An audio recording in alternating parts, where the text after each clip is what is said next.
So my name's Danny Kennedy. I'm the Managing Director of the California Clean Energy Fund. I am going to ask the speakers to do very brief introductions of themselves when they also introduce or answer a question I'm going to ask them, because I want to keep this fresh. I know it's a big room and it's not full, but I'd love to get you all involved in the course of the hour that we have. We have a very cool panel here to talk about how to advance clean energy adoption in developing world markets. That's not just an energy access conversation, to be clear, although that's a big piece of it. To give you some context for this conversation, you hopefully all know that we're now winning in terms of clean energy adoption globally versus dirty energy adoption. Every megawatt going in of dirty energy, there's nearly twice as much, at least by dollar value, of clean energy. So last year in 2015, $260 billion of clean energy, wind and solar projects mostly, globally, $130 billion of coal, oil, gas projects, according to Bloomberg. That's going to grow over the next 25 years. We're going to see $7-8 trillion worth of clean energy investments, and 50 to 60% of that is just in Asia and Africa. So that's why we're having this conversation for the investors out there that are learning about energy, which we're trying to inculcate in the SOCAP conversation.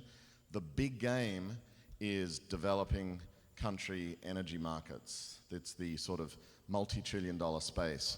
And what these fine people are going to tell us is what's working, what's not, what we need to see to get more money to flow that is low cost, consistent and timely for the entrepreneurs trying to make the build out of those clean energy systems happen.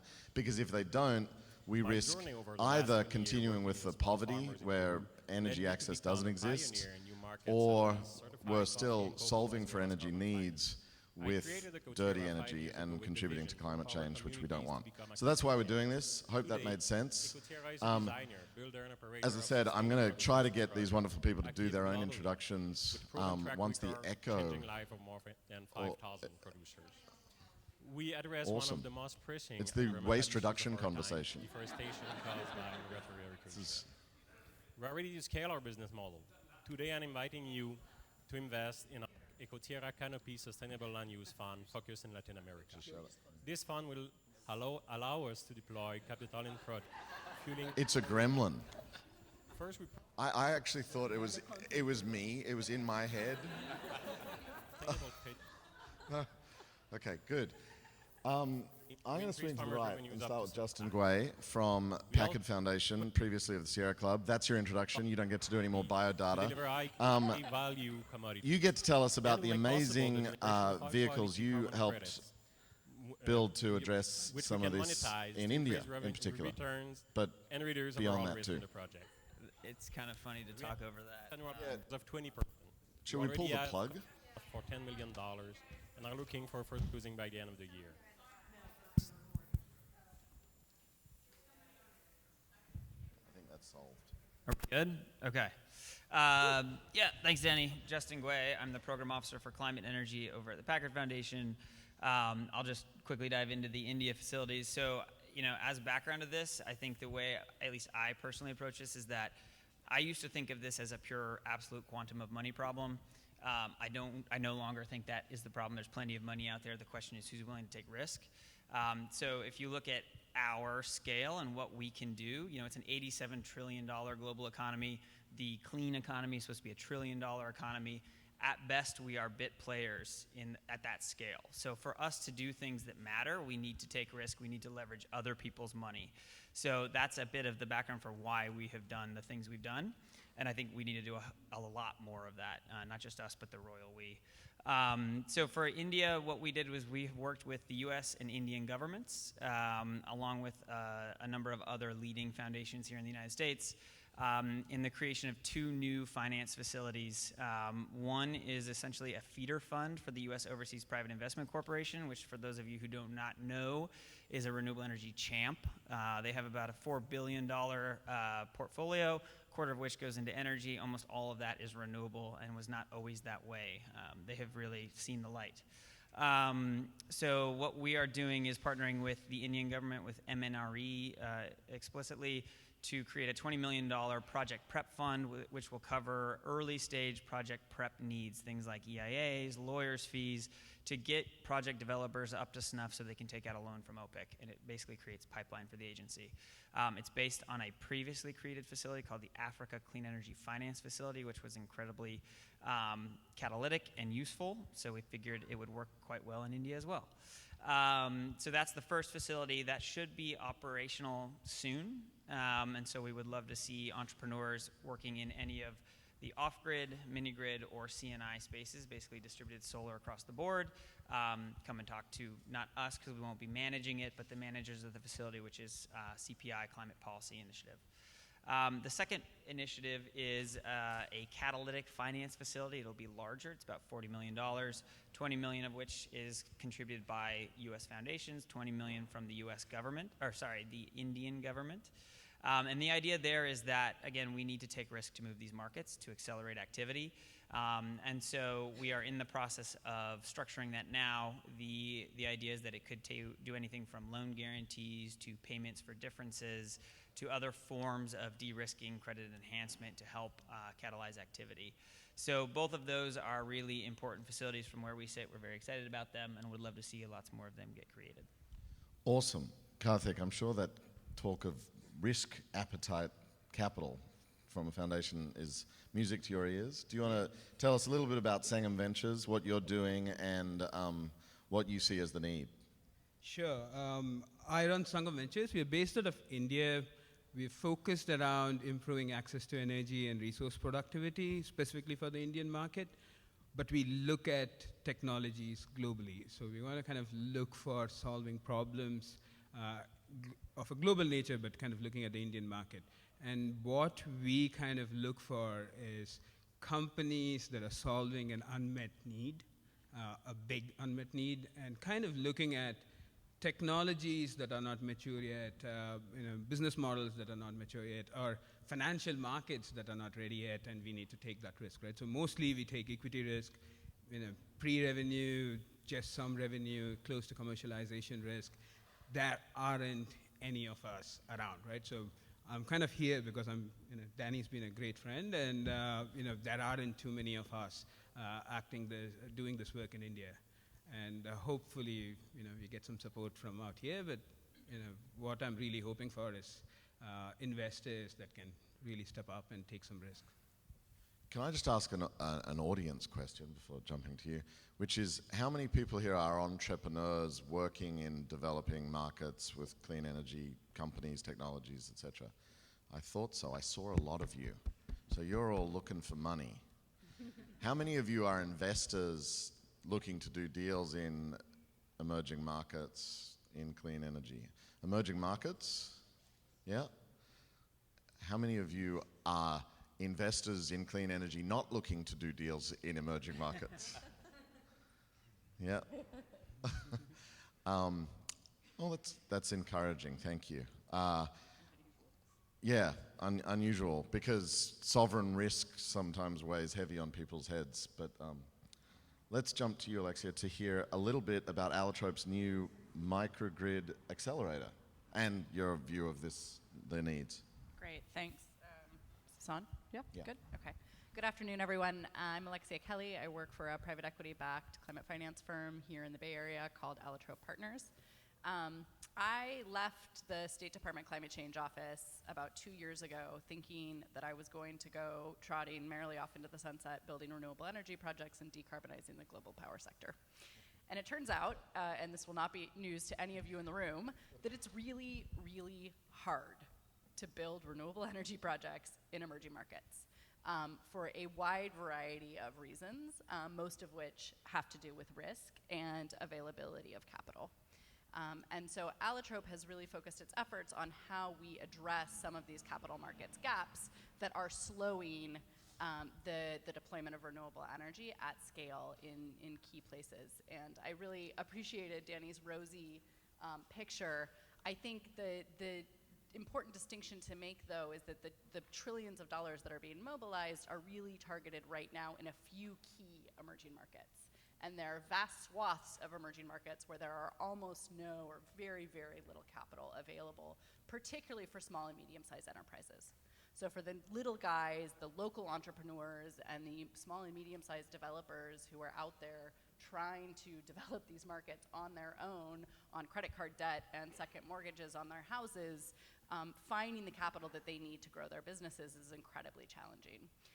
And I think that in the energy access space in particular, your risks, your normal emerging market risks, are compounded by business development risk as well. And so a lot of what we're focusing on is how we can help make lower cost capital available and really help investors and understand what these markets look like and where the investment opportunities are. Because there is an information asymmetry problem, particularly in developing countries, that is very, very challenging to overcome and requires a huge amount of resource. So we have, with a generous donation from an anonymous donor, begun a design process for something we're calling the Microgrid Investment Accelerator, which will raise hopefully around $50 million to begin seeding renewable energy microgrid developers in 3 key markets, India, Indonesia, and Tanzania, and begin to undertake that systematic risk analysis and market discovery process, coupled with capital mobilization, so that over time, as we better understand the business models being deployed and the risks attendant with investment in this space, we can lower the amount of concessionary capital that's in our mix and increase the amount of commercial. So happy to say more about that, but for now, I'll leave it there. There was a lot there. That was great. And now to knock my rosy-colored view of things over a bit more, Christina from Power for All is going to tell us about the SDGs and how much more we need to do. Okay. Fantastic. Hi, everybody. As Danny mentioned, I'm Christina Skergo with Power for All. Power for All is a global campaign focused on accelerating universal energy access. We actually believe that, akin with a lot of the entrepreneurs in the room, that we don't have to wait 20 years, an entire generation, to get energy to everybody, and nor do we need to spend $1 trillion. There's an incredibly vibrant market that's available to help do this, so it's not all expected that institutions bear this on their own. And I am quite rosy as well, Danny, and bullish even on the prospects for this sector. But I guess I would say a few things in terms of the topics for this panel and maybe to stir up a little conversation. I think we've heard a lot already about the importance of finance. I think there's a real piece in here that hasn't been talked about yet, which is the importance of policy and what it's like for entrepreneurs on the ground. So we work as a global campaign, but then we also have targeted programs and campaigns in Rwanda, Nigeria, Sierra Leone, and Zimbabwe. And we've got some very, I think, raw experiences about what it takes to really change mindsets. And that's actually the thread that's going, I think, across this panel in general, is how do you change the perception, not just of what this sector can bring, but its sort of investor worthiness. And for us, that happens at the local and national level as well, because we do have to challenge the perception of energy ministers, and not just energy ministers, but ministers across government, that this can be an answer to energy poverty in their countries and how policy gets made. I mean, it's not just simply, I think, having these conversations at a global level, but it's showing up at an energy minister's office at 8 a.m., before he gets there at 8:30, and waiting until he'll see you and hear the case for decentralized renewable energy. So, again, from our perspective, there is technology that's in place. We don't need an energy miracle. We already have what we need. Finance is one of those things, but I think it's all wrapped up in a perception shift that we can talk more about later. But Bill Gates says we need mini nukes.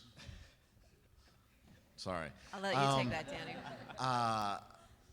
Just for those that aren't energy geeks in the room, there's a kind of debate about deployment versus breakthrough energy needs. And as Christina very aptly said, we've got what we need. We need to scale the deployment of it. One question for you all is geography. So who's focused in Latin America?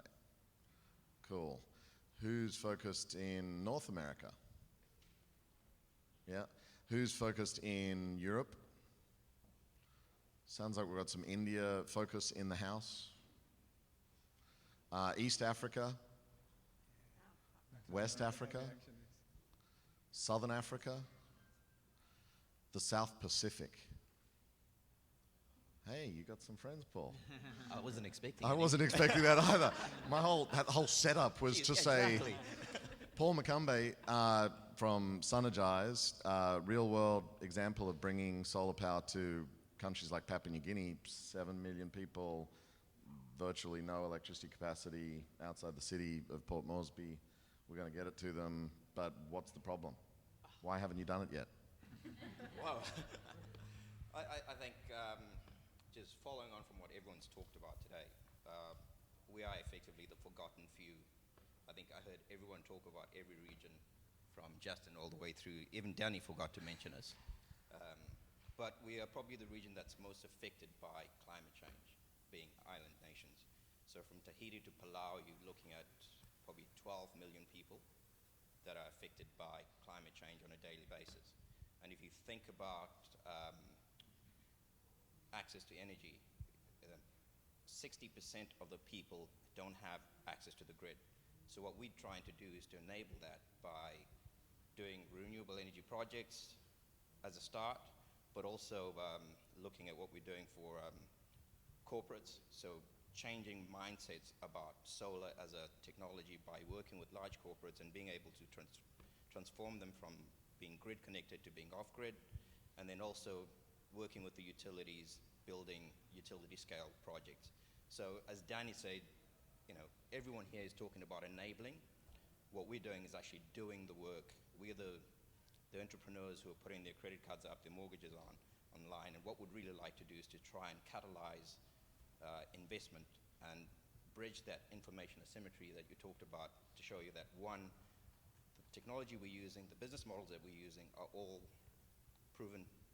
The only thing that's missing is us talking to you and telling you about how it's done in the region so you get the information to enable you to be less risk averse. I'm wondering about questions between the panelists. Because, I mean, information asymmetry seemed to really click for a lot of people. Is that the guts of it? Justin, you were saying right up front that there's plenty of money out there in the world. There's trillions sitting on the sidelines.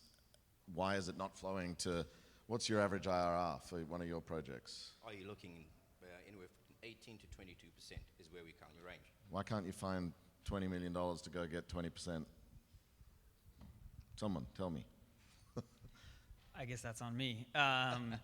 It's a really good question. I think it's particularly frustrating when you have news out of the Valley that, an app like Yo can raise $1 million. What does Yo do? Yo sends you a text message that says Yo. So apparently that's more valuable than providing energy access in the South Pacific and other places. I can get the solar panels to send you a message that says Yo. I think the problem though is basically getting, maybe you got to advertise your islands better, convince some investors that they really need to get there and spend some time understanding the ecosystem. So basically it's more information asymmetry, but then also kind of somebody needs to make the move. So, I think Paul and I were talking, either we show up here more often and spend the time trying to convince people and explain what we're doing, or, some people come down there. I mean, what's really strange is how many of you drink Fiji water? So, I mean, those are the kind of islands that we're working in. Not only are they beautiful, and if you want to continue to visit them, help us, help us keep them afloat. I think the cost of capital varies dramatically by market, and this is something that people consistently sort of underestimate. So you need that level of return, but by the time you add up your risk premium that investors require, when you look at the emerging market risk, the sovereign risk, the currency risk, and then you also ask them to, if they're not taking technology risk, they're taking new application of an existing technology and a new market risk. And by the time you add up all of those risk premiums, your capital becomes prohibitively expensive, which reduces your returns, which makes your returns to both your investors and your developers less attractive. I think the one other challenge that I would say is that the timeline for renewable energy asset development can be quite long, and so it takes anywhere from 1 to 5 years to develop a renewable energy project, depending on which technology you're using. So hydro obviously being on the longer end, solar being on the shorter end. But that you need patient capital to keep paying your bills during that pipeline development period, and that capital is almost impossible to find. So hence the credit cards and the second mortgages. But you're also talking about centralized projects, right? And that's, I think, a real distinction, because when we're talking about energy access, and I have to be honest, Danny, I don't really know exactly what the topic of this panel is.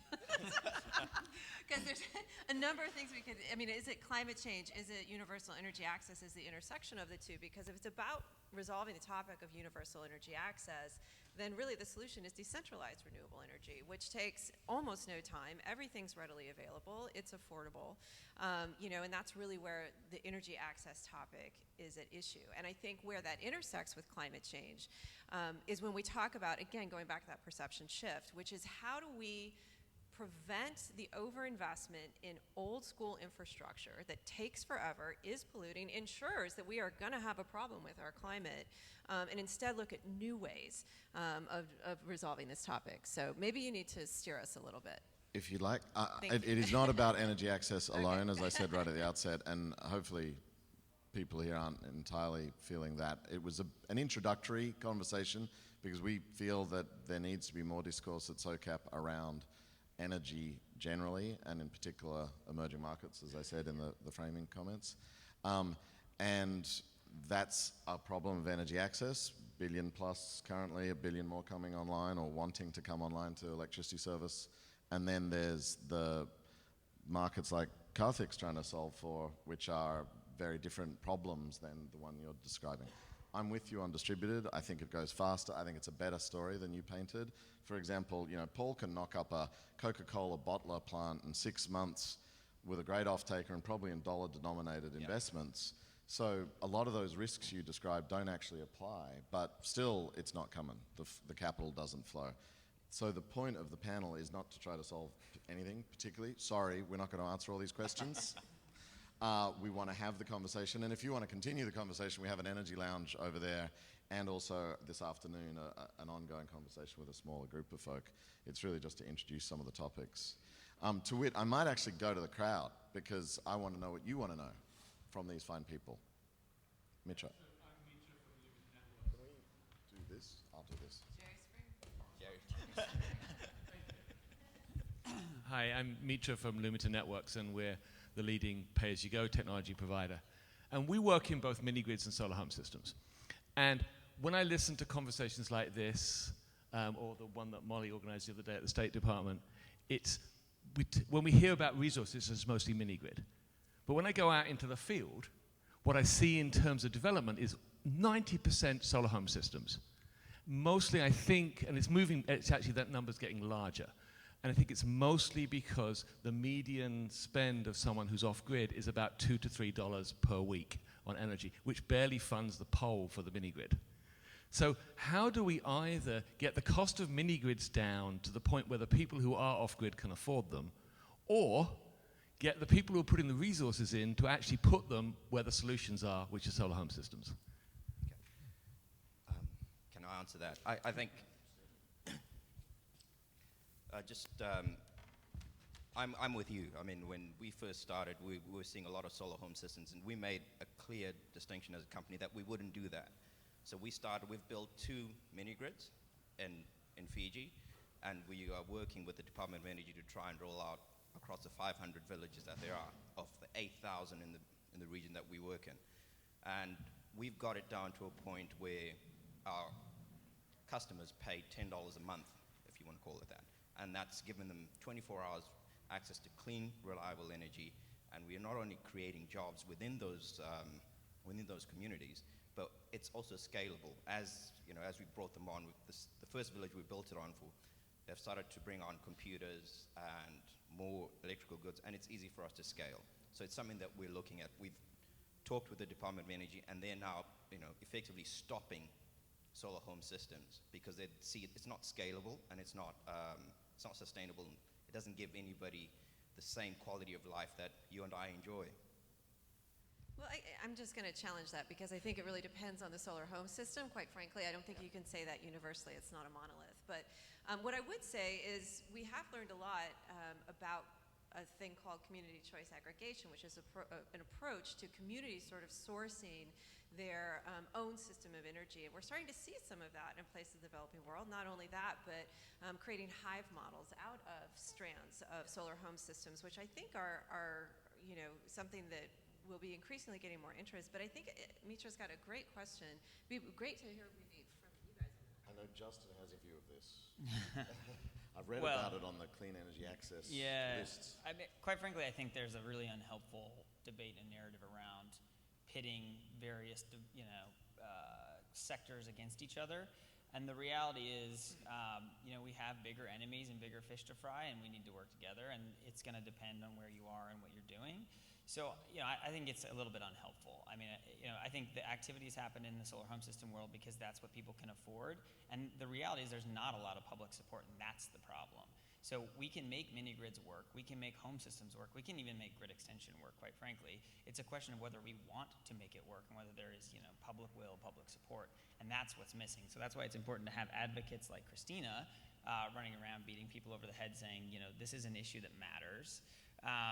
But we also need, quite frankly, those of us in the room who talk a lot about this issue and say we care a lot, but then don't align our own risk appetite with the reality of the market. So that's a serious problem because, you know, I see it a lot where people want to invest, they say they want to invest, but then they're unwilling to act until something is essentially commercial. And if that's the role we're playing, we're not catalyzing anything, we're not moving anything. And that to me is a serious problem because, again, we don't have a huge amount of money available in the space for those who are willing to take risks, but if we did proactively, systematically do that better, then we can overcome some of these challenges around, you know, infighting and lack of will. But good controversial question, I like that. Let's surface more issues. This is a conversation we want to get you into. To Christina's point, what's the outcome here? I want to know what the problems are. So. Alex Rosenfeld, Climate Impact Capital. So I've been texting actively across the different groups that are going on right now. Yes, yo, saying them yo. And the answer, there seems to be a bit of a controversy going on as to whether you call something patient capital or long-term capital between the different sessions that I've folks at. What I would like to ask the panel is, there seems to be this discontinuity about, you know, some folks thinking you need to be patient, and there's that maybe have some negative connotation versus long-term where you're thinking about investment grades. So how do you take the conversation to making this a good thing where you're investing for the long-term, getting the types of returns that investors want, and moving away from this concept that you always need this super liquidity? Can I take that? Yeah, both grunting appreciatively. So let me take that one at a time. On the patient side, I think the patient part is mainly around kind of getting the solution right before you scale.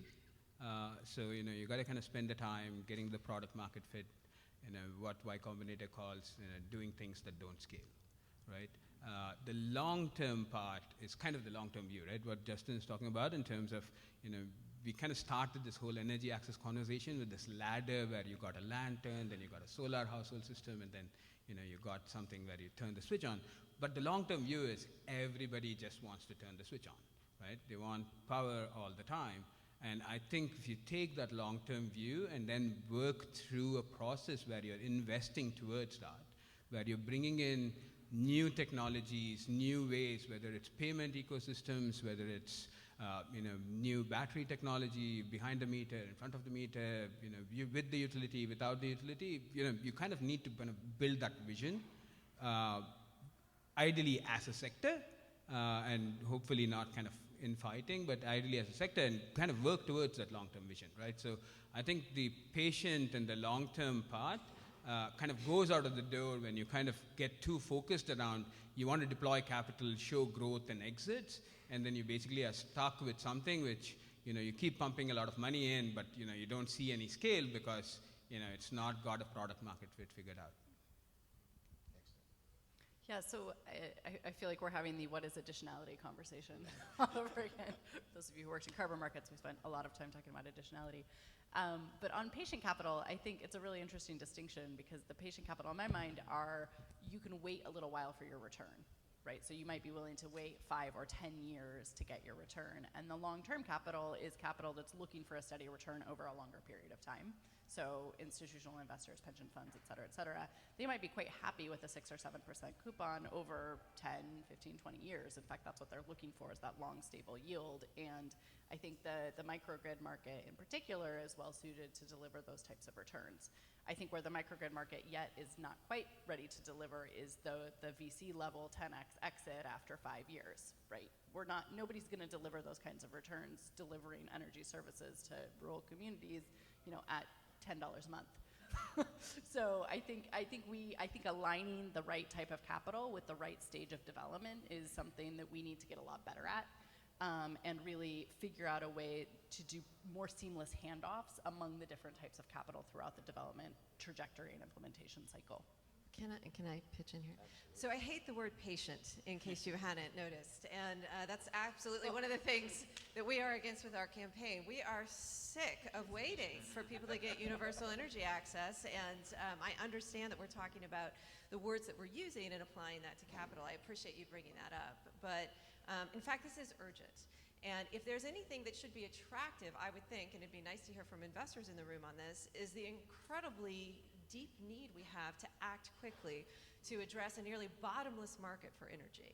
To me, that's a pretty appealing investment opportunity. But look, where we're at versus where we need to be in terms of resolving the topics around SDG 7. So for those that don't know, Sustainable Development Goal 7 is got many topics, but one of them is about getting modern universal energy access to all. And we're probably about needing to be moving about 4 to 5 times faster. We just put out at Power for All a newsletter yesterday talking about this study that's been done. And so how do we move faster? It's certainly not by using words like patient, but in fact it is more about words like urgent. So I just want to get that into the conversation.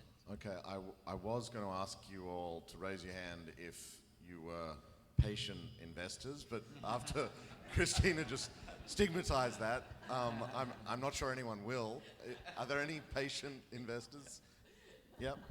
Yeah, just to clarify too, the idea is not that I think patient investors are actually critically important to catalyzing money now. I really right? like Karthik's. Patient is the start and long term is the rest. Patient till you get to the fit. Right. So, but are there any urgent investors in the room? Good on you. Any long-term investors? Good. Okay. Urgent and long-term. Can I ask a question? Any urgent investors who are not doing growth capital, like doing early seed capital? There you go. Okay. Good. One. I got a question up here. Would you mind running the mic down, please?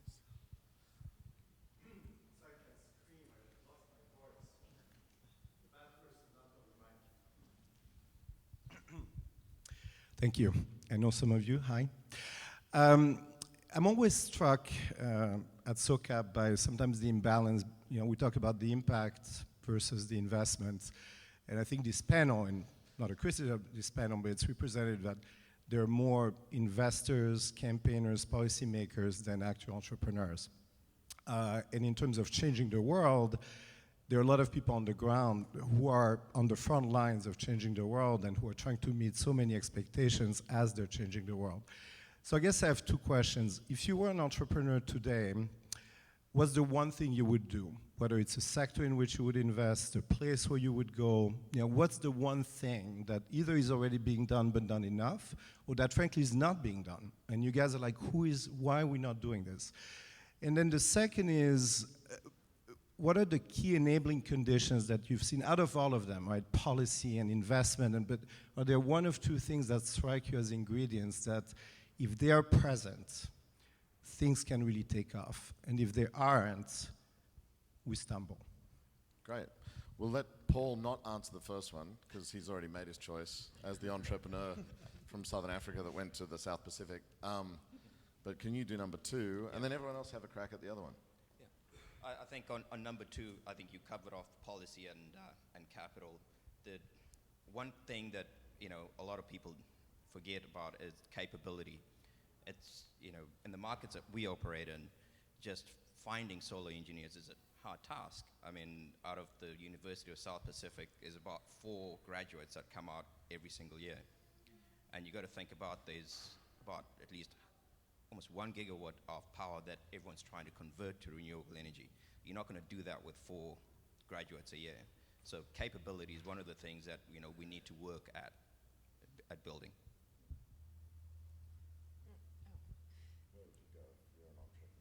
The geographically? Is that your question? What's the geography of interest? What's the opportunity that stands out for you that is unmet right now? And if you have a new crop of entrepreneurs, not investors, Yeah. entrepreneurs on the ground, those starting with things, what are the 2 or 3 that you would see as most promising?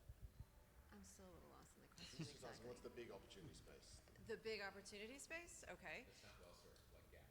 Oh, okay, sure. Yeah, I'll take a crack at that. I think without a doubt, it is trying to work with communities to more rapidly scale the sector. And as I mentioned, we're starting to see some of those models in countries that we're working in, but I think, applying Solar City to villages is definitely something to look at. Because it's about deployment. My perspective is we have the technology we need. It's about how do we accelerate deployment and adoption of these technologies. So that's really, it has to do with distribution strategies, marketing strategies, these sorts of things. I'm going to take my prerogative to answer the question too, at least the first one, which is supporting entrepreneurs to fill these spaces, training entrepreneurs, capability to just build businesses at distributed energy service companies in these markets. California Clean Energy Fund, which I help manage, has a program called New Energy Nexus, just a little plug, for incubators and accelerators in the regions we're talking about, largely Asia, Africa, and America, to share and learn between the managers of those ecosystems so that they can then support the entrepreneurs to come up and succeed. Because I think there's this entrepreneurial deficit to do this work. So I would be remiss if I didn't say that I think microgrids are a key emerging economic opportunity, and we do think that they are. My firm is particularly bullish on Southeast Asia, and it's an area that I have been surprised at the lack of capital from here and interest in the philanthropic community and others, government community. There's something like 275 gigawatts of coal-fired power plants in the pipeline across Southeast Asia, so looking across Indonesia, Vietnam, the Philippines. It's just an unbelievable amount of coal that they are planning to build tomorrow, and getting in there and helping them through policy engagement, capital markets engagement, and actual development on the ground of assets is incredibly important because they are standing at a crossroads today and making decisions about infrastructure development that will be in place for the next 40 years. And if we can't help them make the business case for investing in renewables and in markets where you have a heavily subsidized fossil fuel price, the business case is not as clear as it is in other places. Getting in those markets today is critically important and a significant business opportunity. All right. 2 things on opportunities, and we will fund you if you build it, even if you have a business plan and capabilities in team. One is around basically using data, big data analytics to go find the customers, especially in a market like India. There's a big opportunity to actually find where the customers are and kind of address that market rather than kind of run around looking at people who want to go green. So I think there's a big opportunity there in the solar space in India. The second is there's a bit of a fintech revolution coming to India with a big play with the government in kind of the making it almost practically cheap and efficient to kind of build on financial technologies to kind of do small payments. So what happened in Africa, I think, will come to India in about a year or 2, right? So, and doing that, you can not just do solar home systems or mini grids, but actually kind of do it all the way across to like utilities and problems are across the board, right? Utilities are as bad as mini grids or solar home systems. So those are 2 big opportunities. If you think you can crack it, come speak with me. We'll give you the money to do that. The other part in terms of what I would do or like what we think about in terms of the ecosystem, I think the biggest piece is, especially with people like Justin and Packard and other foundations extremely active in kind of chasing down and investing in companies that are doing good stuff and like moving fast. So one of the things that we always tell now our investees is, go out, fundraise, good news, have money, doesn't matter, don't be stale, right? Like, you got to keep moving forward, move the sector forward, 12 to 18 months, fundraise hard, build companies that are going to be big. Justin. Yeah, human capital. We're talking about financial capital right now. I think human capital is extremely important. But what I'm personally obsessed with is the diesel genset. I don't know why. It's 400 gigawatts of diesel gensets installed around the world. Most of them are just backup. But in places like Nigeria, Indonesia, India, they're actually doing the heavy lifting of keeping the lights on. And if you think about the ridiculous narratives that are formed here in the United States and the developed world about how, can we ever transition from a centralized top-down architecture to a distributed resilient grid? The reality is the developing world is already a distributed grid. The centralized grid doesn't function. So that to me is a really interesting space because the economics already work. C&I solar is probably one of the most, if not the biggest opportunities. And the question is not just about how do you displace diesel and make a lot of money, but how do you use that as a disruptive force, a grenade in the system that forces change. In many ways, I see net metering here in the United States as a similar disruptive force, and I think that's really interesting. And I'm not sure that I've seen anybody really thinking that through yet, but that's the place I'm most obsessed with. Okay, Danny, can I do a plug? Yeah. So we have a company called Anthropower that actually only works around human capital development for the renewable energy market. Large scale, distributed. Actually, right now they're kind of expanding out into East Africa. So anybody looking for, solving their human capital problem, please do reach out. And can I just double click on the other opportunity you described, which is the sort of fintech thing? So India hasn't adopted the Safaricom mobile money platforms. Why? Because that does seem to be a limiting. So Indian government doesn't want it to be private sector driven, so they didn't want, so there is Airtel Money and Vodafone has M-Pesa in India, but it just hasn't taken on because of the transaction costs that are involved with that. But what the Indian government has done is kind of made an open API interface that links your mobile and kind of like a social security number, which is called the Aadhaar number in India, to basically allow you to connect to any bank account across India. And they actually have driven bank account adoption across millions of customers, right? So basically, if you pick any rural location in India, you're going to have a farmer or any kind of worker who can pay for solar or electricity, actually have a bank account, a mobile number, and a way to identify, authenticate, do actual paperwork online without any kind of actual paper, and actually do transactions which are of the smallest size with pretty good credibility. And just informationally, if any of you that don't know that much about the clean energy space in developing countries and what advances it, mobile money and pay-as-you-go services have really helped drive East Africa's adoption. I'm sure Mitra, many of the systems we're talking about with your case would be that. And so that's fascinating to me that there's this new open API that might unlock the Indian potential for the same phenomenon. Awesome. I'm sure there were lots of other thoughts triggered there by that excellent question. Thank you, sir. Who's got another one? 1, 2. Jane, go first. You can. Sorry. Oh. No. Can that one. Thanks. Hi, co-founder CEO of Sustainasol Company Limited, project developer in Tanzania, just about a year old. I'm very interested in this panel and really appreciate your thoughts.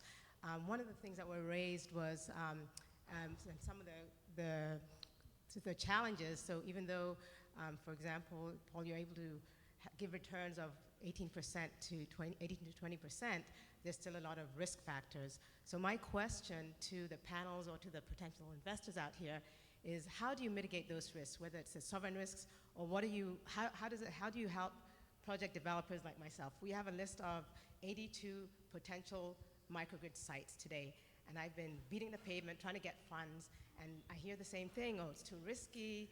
I don't get the five-year returns. We're looking at 8 to 10-year returns. We're looking at sovereign risk. But how do we? I'd like to hear from the potential urgent investor even, like how do companies, like some of these entrepreneurs, mitigate those risks that you are looking for us to mitigate? If you can identify even 3 of them so that we can take something back collectively and either work together and figure out to make sure that our business models and our business plans are mitigating those risks that urgent investors are looking for in order to invest in us. How are we going to de-risk it? So thank you, Jane. That's a perfect segue to what we're trying to do, which is public-private partnerships. So in this transition period, we think that public-private partnerships where we're leveraging development and government resources to help de-risk some of the specific factors that you guys are addressing is the entire objective of the Microgrid Investment Accelerator and this blended capital model, where we can help leverage credit guarantees from government agencies. We can help leverage lower cost debt over longer periods of time from government resources. We can work with the multilateral development institutions and philanthropic resources, so grant money to take first loss positions in these blended capital facilities so that the intermediary finance facilities can help absorb some of those risks so you don't have to worry about them. Obviously, you need to do what you can to mitigate the execution risk and the operation and maintenance risk on the ground, but the idea is that if we can go one level up, we can help ameliorate and address some of those risks that are plaguing the capital markets and worrying investors who might otherwise be interested in coming into this space and begin to mobilize capital at scale. Danny, can I, real quick? So one thing that will actually be useful and one thing that's just esoteric. One thing that's useful, so foundations have this magical financial tool called a grant. It goes away every year and it comes back every year. And that risk tolerance is really important. So one of the lessons I've learned is that a lot of this is trying to ask investors who fundamentally will never get to yes by shoehorning risk they don't like. So, I think there's an important lesson there, and you have to get dollars that, are fundamentally aligned in terms of their risk tolerance, and grant dollars are one that I think is untapped in many ways. The second one is that going back to how we get this done, period, across the board, is that I think we shouldn't run away from the fact that we need government help. If you look at how this happened in the United States, how did grid extension happen? FDR decided by fiat that everybody was bankable. So, we can sit here and talk about the risks and, do all of our economic calculations, but unless we decide as a society or a group of societies that this is something we need to do and then make it so with public money, it's not going to happen. So I think that's a really important thing as a sector we need to be honest about. Intro, Christine. Yeah. That was perfect, Danny. Are there any folks from development banks in the room by chance? No. Okay. Well, that should tell you something. They won't raise their hand. Well, I asked that question just because, again, part of what Power for All is really focused on is legitimizing the sector, and making it be seen as a legitimate form of energy is something that will also help de-risking at that high level that Justin was talking about. And to that effect, I think one of the biggest arrows in our quiver is changing the way that development banks think and fund energy. There's more money that goes into what we traditionally know to be infrastructure in terms of these centralized grid projects, et cetera, but I think we need to think about infrastructure differently. And it is possible to have a virtual infrastructure, which is part of what we're suggesting with decentralized renewable energy.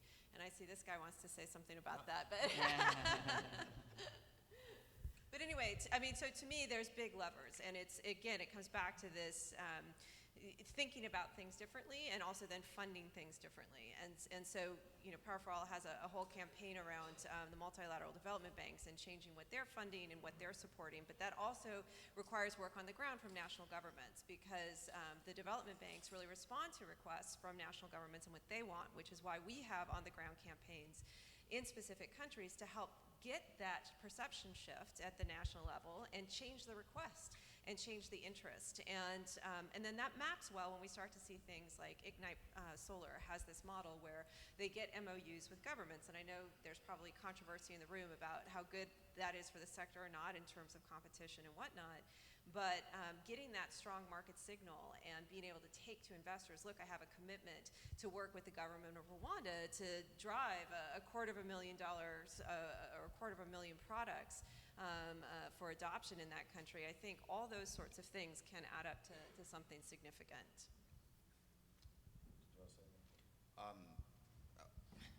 I think the key thing for me is when you talk about development banks or multilaterals de-risking the investment, it's one thing, but I still don't get the feeling that the investors actually see that as something that's valuable, because you still, if you talk about sovereign risk, it's the same governments. If I take an MOU from the Fijian government to an investor in the US, and they still conceive Fiji as being a risky country, you're not really taking away the sovereign risk, and I'm not quite sure if that's going to address it, and it's something that I'm struggling with, because we've got those contracts, and you go to the investors, and they're still, say, oh, well, you've got sovereign risk. We've got IFC as an investor, and you think, but we've got the World Bank as an investor, as a backer. They still see that as sovereign risk. And I think it's something that there's something that is missing. I'm not quite sure what it is, and this is the only industry I've worked in where we worked in telecommunications, same problems, and it was relatively easy to solve. But energy, which is more critical, the investors are not coming on board despite the same sort of solutions that were put forward for telecommunications. So how did you solve it in telecom? I think it was more investors. I mean, telecoms, we work with, did a lot of work with Digicel, and it was pretty much an investor who decided that he was going to go to the most difficult place in the world, regardless of whether he had government support or not. And that's what's lacking. You don't have that kind of investor in energy. But also there was sort of a telecoms had to happen thing, like what Justin's point was. Well, in India, Kartik, I mean, it was a mandate from the government. That's the reason there are telecom towers in rural areas in India. I mean, if they were going to serve urban areas and get bandwidth spectrum, they had to also serve rural areas. They do make money there too, but they wouldn't naturally necessarily have gone there. So you need a big billionaire backer who's willing to do it no matter what the risk, and you need the government to mandate it. All right. I think one of the things to think about if you're just getting started is getting some of your early investors, grant makers, equity investors, to actually give you some of that initial project capital, right? It's very painful to kind of do that.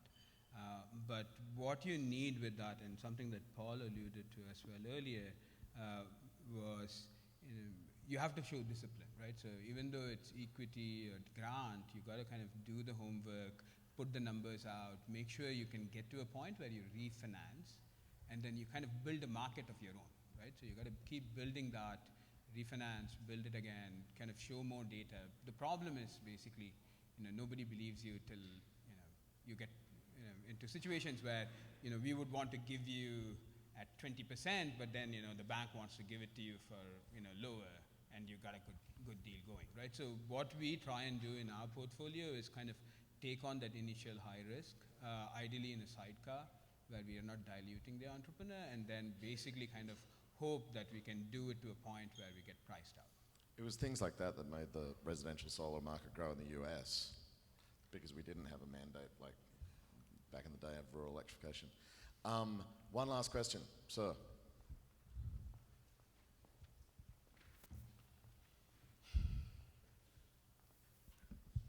You guys have touched on this briefly, but I was wondering whether you have any lessons that have been learned in the emerging markets that are relevant to kind of, solar renewables 2.0 in the US, and what's been learned. It's often thought of as a dialogue from one direction to the other, but what can we take back and bring here? I'm from Detroit, interested in what that looks like in urban areas and what lessons have been learned in other places of the world that are relevant. Great question. I'm not going to have time to go through the whole group. I should answer that one. So, our view, so I kind of started off by talking about the fact that we kind of look at inclusive technologies. So one of the things to kind of think about is any venture capital style investment is about faster, cheaper, as little transaction cost as possible, right? And that's something that we see as a big opportunity for us when we're investing in emerging markets. Companies that we have invested in are not just looking at the India market, say, for a thermal cold storage kind of solution.